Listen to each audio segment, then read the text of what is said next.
আসসালামু আলাইকুম প্রিয় দর্শক, দেশ এবং দেশের বাইরে যাই যেখান থেকে আমার এই ভিডিওটা দেখিচ্ছে মালয়েশিয়ার বাইরে থেকে দেখেন। আজকে আমি দেখাবো আমি এই গাছ বানতে যাচ্ছি। এই দেলা বানতেছি। এই গাছটা শিমুল গাছের মতন খুবই নরম, ডোরিয়ান গাছ। তো বসে বলেছে যে এই গাছটা বান্ধা দেওয়া লাগবে। তো এদের প্লাস্টিকের দড়ি দিয়ে বানতেছে। বানতে একটা জিনিস দেখলাম, মায়ের উপর সন্তানের উপর মায়ের কত বড় একটা ভালোবাসা।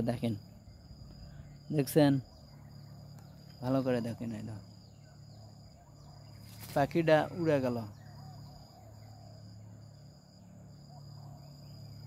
ওই ওখানে দুটা ডিম আছে, ঘুঘুর ভাষা এতক্ষণ আসলোই, কিন্তু যেই আমি ক্যামেরাটা বের করে ভিডিও করবে লাগছে, ভয় কাছে মনে করছে আমাকে হয়তো ধরবে, ওই জন্য পাখিটা উড়ে চলে গেছে। আর আমাদের বাংলাদেশের মহিলার মেয়েদের সন্তানের ওপরে এত ভালোবাসা যে সন্তান থয়া পরপুরুষের সাথে আসক্ত ভালোবাসা। নিজের সন্তান 10 মাস 10 দিন জন্ম দেয়া সেই সন্তানকে ফেলে থুয়া দুই এক ভালো কথার বিনিময়ে, ভালো কথা, মিষ্টি মিষ্টি কথা কছে, তারই বিনিময়ে সন্তান, নিজের সন্তান যাই মা করে ডাকিছে তাকে ভুলে চলে গেছে। এই হচ্ছে দুনিয়ার মহাব্বত।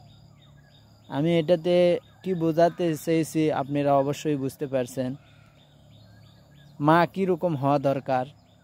তে ভিডিওটা আর বেশি বড় করব না। যদি ভালো লাগে থাকে একটু কমেন্ট করবেন যে আমি বাস্তব কথা বললাম না মিছা কথা বললাম। আল্লাহ হাফেজ। বাংলাদেশ জিন্দাবাদ, মালয়েশিয়া জিন্দাবাদ।